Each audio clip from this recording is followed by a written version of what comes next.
Welcome to our deep dive, into the future of AI.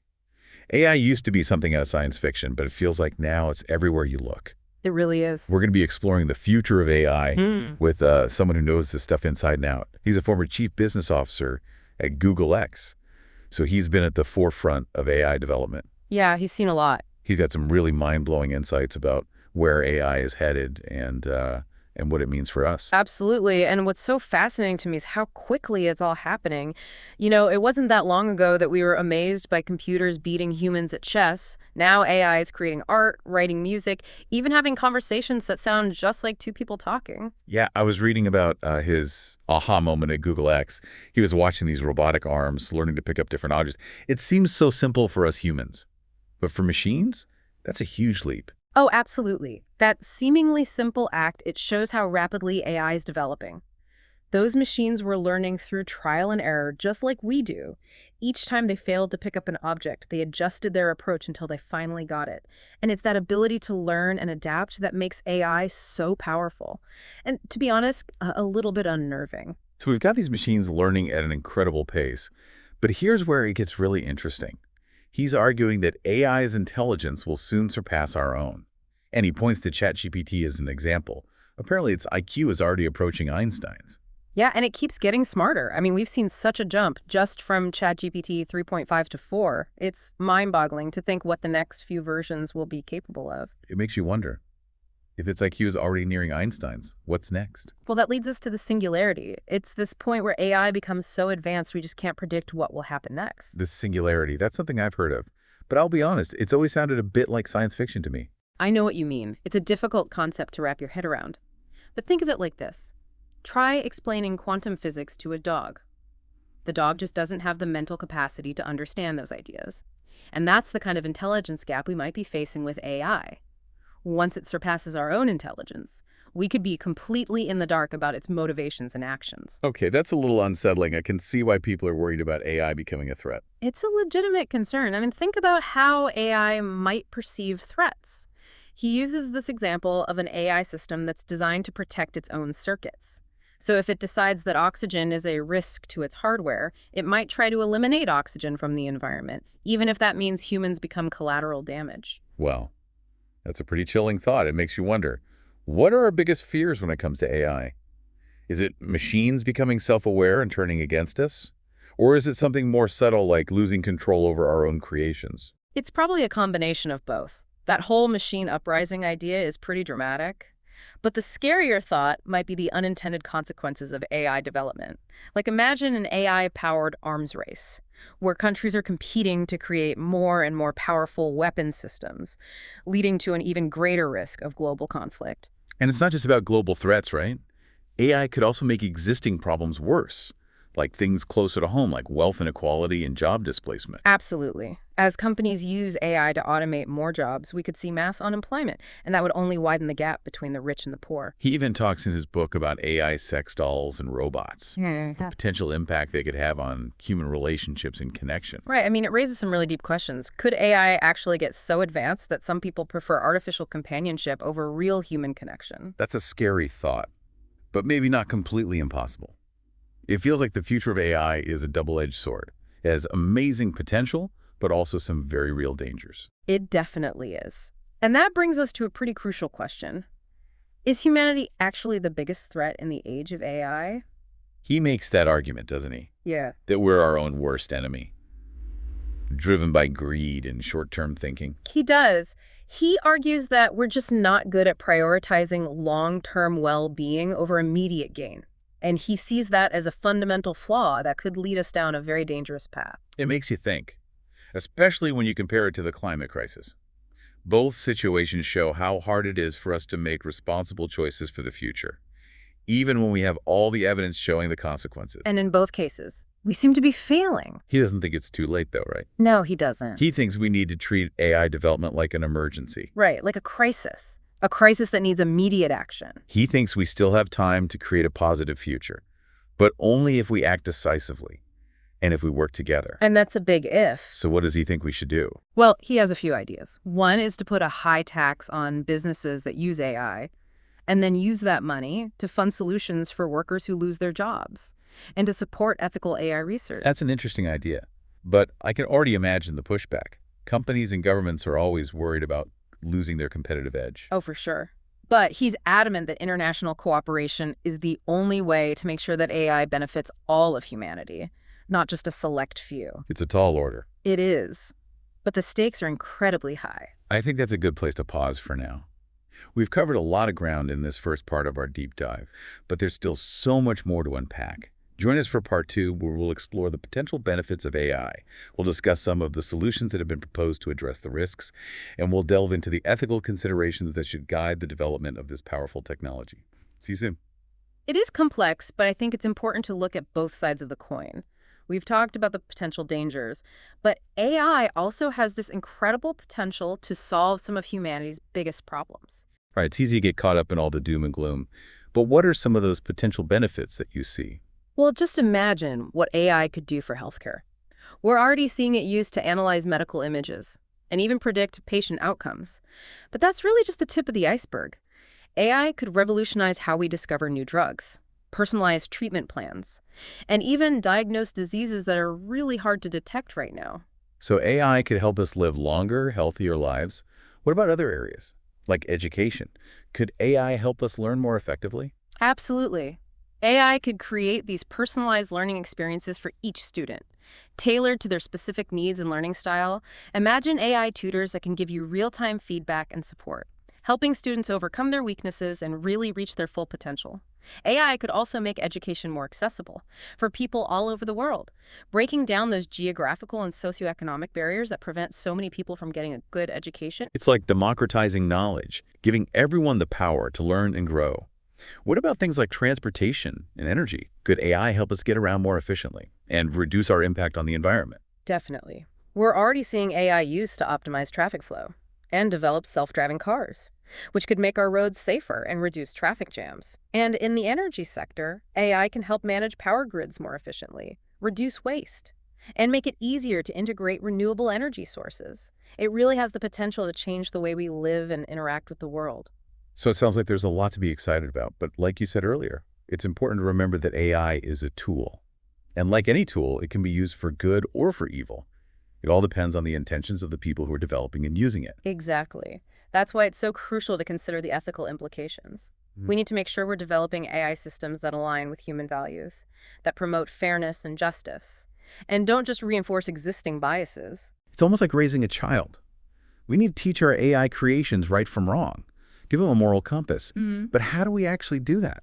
It's a huge challenge, but I think it starts with having open and honest conversations about the potential impact of AI and the values we want these technologies to reflect. It also requires collaboration across different fields, bringing together experts from computer science, ethics, philosophy, even social sciences, to make sure we're developing AI in a thoughtful and responsible way. It can't just be left to tech companies and governments. We need to make sure that diverse voices and perspectives are part of the conversation. That makes sense. It's a global issue, so it needs a global response. But, as we were talking about before, international cooperation is essential, but can be really hard to achieve. It definitely can. But he makes a really interesting point. He says we need to start treating AI development as a global emergency, kind of like the climate crisis. Just like with climate change, it will require countries to put aside their own self-interests and work together for the greater good. That's a tall order, but it might be the only way forward.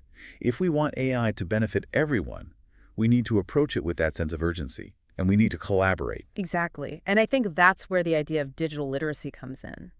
We need to equip people with the knowledge and skills to understand AI so they can critically evaluate its impact and have those informed discussions about its future.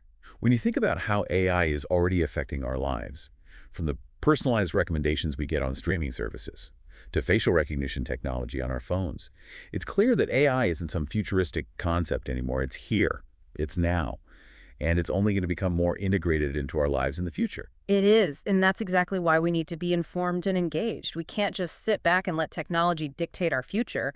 We need to be actively involved in shaping the world we want to live in. I completely agree.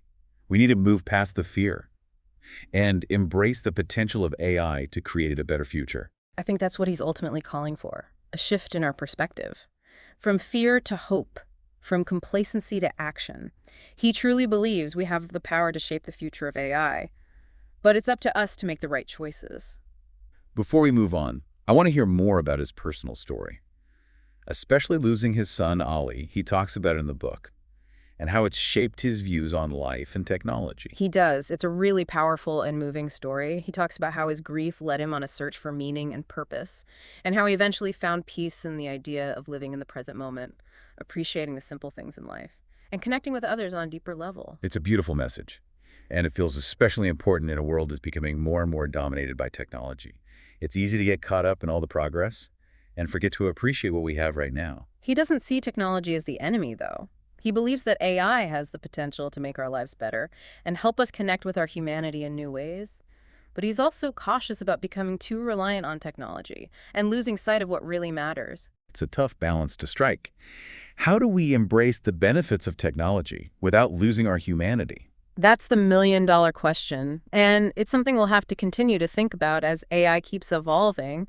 But I think his story gives us a really valuable perspective. It reminds us that true happiness doesn't come from things or technology.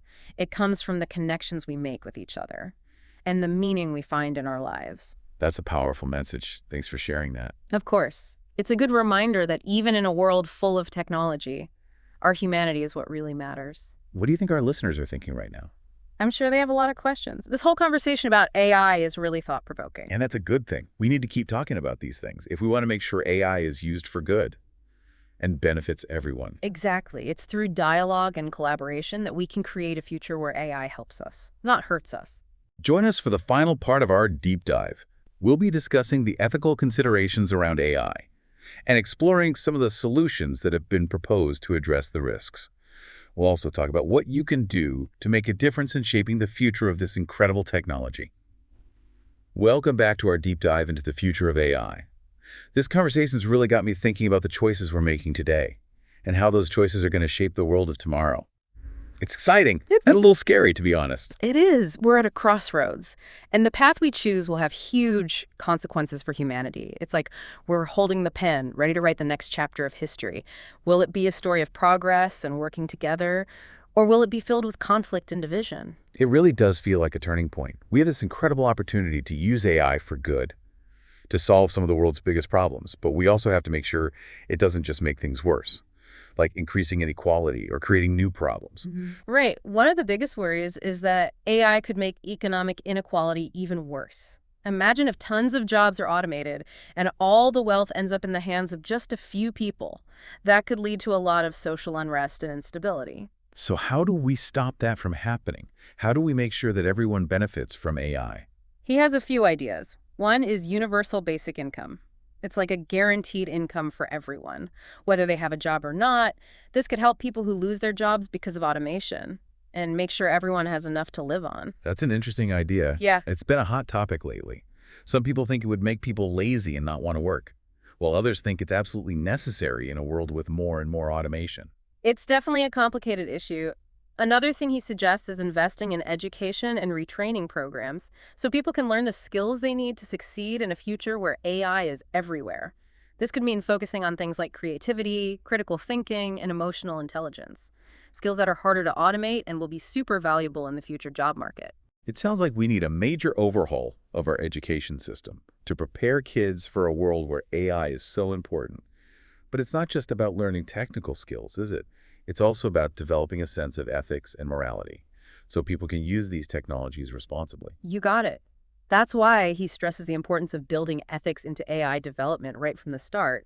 It's about making sure AI systems align with our values as humans, that they promote fairness and justice and respect human dignity. It's a big challenge. Yeah. But it's crucial if we want to create a future where AI is working for us, not the other way around. But I got to be honest, I'm a little skeptical that everyone will agree on this ethical framework. There are so many different viewpoints and values out there, not to mention the possibility of people or organizations using AI for bad purposes. I hear you. It's unrealistic to think everyone will suddenly prioritize ethical AI development just because it's the right thing to do. There will always be people who care more about profit than people, Yeah. or who see AI as a way to get power and control. So how do we fight back against that? How do we make sure AI is used for good and doesn't fall into the wrong hands? It's going to take a multi-pronged approach. We need strong regulations and oversight to prevent people from misusing AI, but we also need to create a culture of responsibility among developers, researchers, and everyone who uses these technologies. That's where transparency comes in, right? Making sure that we can understand how AI systems work and why they make the decisions they make. Exactly. We can't just blindly trust these systems. We have to be able to look under the hood and see what's going on. This will require tech people and ethicists to work together, to develop ways to evaluate and audit AI systems, to make sure they're fair, unbiased, and in line with human values. You know, this whole conversation about AI is really a conversation about ourselves, isn't it? It's forcing us to ask some really fundamental questions about what it means to be human, what values are important to us, and what kind of future we want to build. That's a great point. We often see AI as something separate from us, like it's something happening to us. But we're the ones creating and shaping these technologies. They reflect our hopes, our fears, and our values. It's both amazing and scary. We have the power to create tools that can make our lives better in countless ways. But we could also misuse them, or even create technologies that threaten our very existence. That's the challenge we face. We have more power than ever before, but with that power comes immense responsibility. So what does all this mean for our listener? What can they do to help shape the future of AI? First, get informed. Learn about the potential benefits and risks of AI. Keep up with the latest developments, and participate in discussions about the ethical implications. Read books, listen to podcasts, attend conferences. There are so many resources out there to help you understand this complex and rapidly changing field. Don't just sit back and let technology happen to you. Be an active participant in shaping the future. Exactly. The future of AI isn't set in stone. We're all writing the story together.